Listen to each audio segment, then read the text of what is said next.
Hello, my name is Nicholas Jefferson, and I want to talk to you about bouncing back. How do you recover when you've had a setback? You've gone through a divorce, when you've gone through a tough time. Maybe you've been fired from your job or laid off, or you've had a promotion that you didn't get. You really had hopes of getting that promotion. There was a business deal that you wanted to land and it fell through. What do you do to bounce back?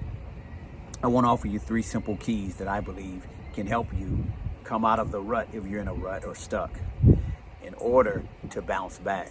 Number 1, don't overplay or magnify the disappointing event or situation. If you're going to come out of that and be able to move into being more successful, continue to thrive, you need to acknowledge it and move on. Now, of course, some events are major events in life. A divorce is a tough event. The loss of an immediate family member, a very close friend, that's a major event. So it may take a little more time, and it may require even some therapeutic support, going to a counselor, giving yourself time to heal from that event. But whatever the situation is, acknowledge it and be willing to move on.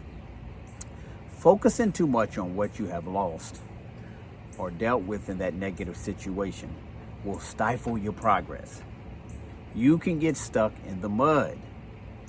You can get stuck in a place of regret or bitterness or bitterness. You can get stuck in both of those places. And you may waste valuable energy that's needed for your recovery. You're going to need that energy to bounce back, to get back on your feet. So be able to put disappointment in its proper perspective. What's the proper perspective when it comes to disappointment? Knowing, number 1, that it happened, I didn't like it. Now, what am I going to do about it? So, don't overplay it. Don't magnify it to where it does not belong. Don't give it too much priority to where you're constantly focusing on it instead of focusing on a solution. The second thing you can do to bounce back is don't downplay the disappointment. Number 1 was don't overplay it. Number 2 is don't downplay it. Pretending you're okay when you're hurting or angry will only suppress your true feelings.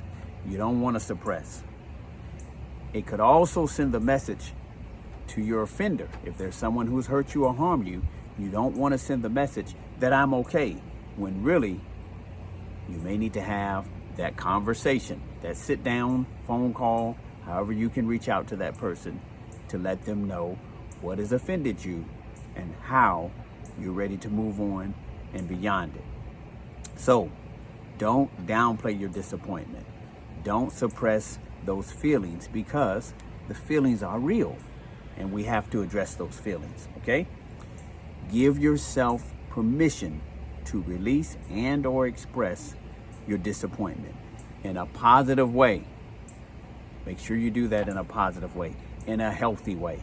As I said before, if it's a deep hurt or deep disappointment, it may require reaching out to a counselor for support. Whoever your spiritual advisor or guide is, reaching out to someone for support. But you don't want to downplay your disappointment. When you suppress those emotions, what can happen is you can get the volcano of emotional buildup that will eventually erupt. How it erupts, it could be yelling and screaming, snapping on people. It could also be internalizing. In other words, instead of exploding, we implode. Things begin to break down. We break down emotionally. We may even break down physically.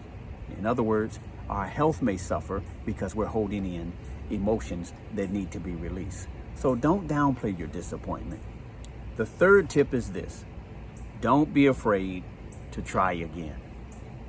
Don't allow the pain of your past to block the promise of your future. You have a promising future. God has a promising future for you. When you persevere, when you're willing to try again, you grow into a more mature and wise person, okay? And in moving forward, you're going to do something powerful. You're going to distance yourself from that past event. To put some distance between you and that disappointment, you have to move forward, okay? So don't be afraid to try again. It's time for you to bounce back. 3 things you can do. Don't overplay the disappointment or the negative event. Don't downplay your disappointment. And then don't be afraid to try again.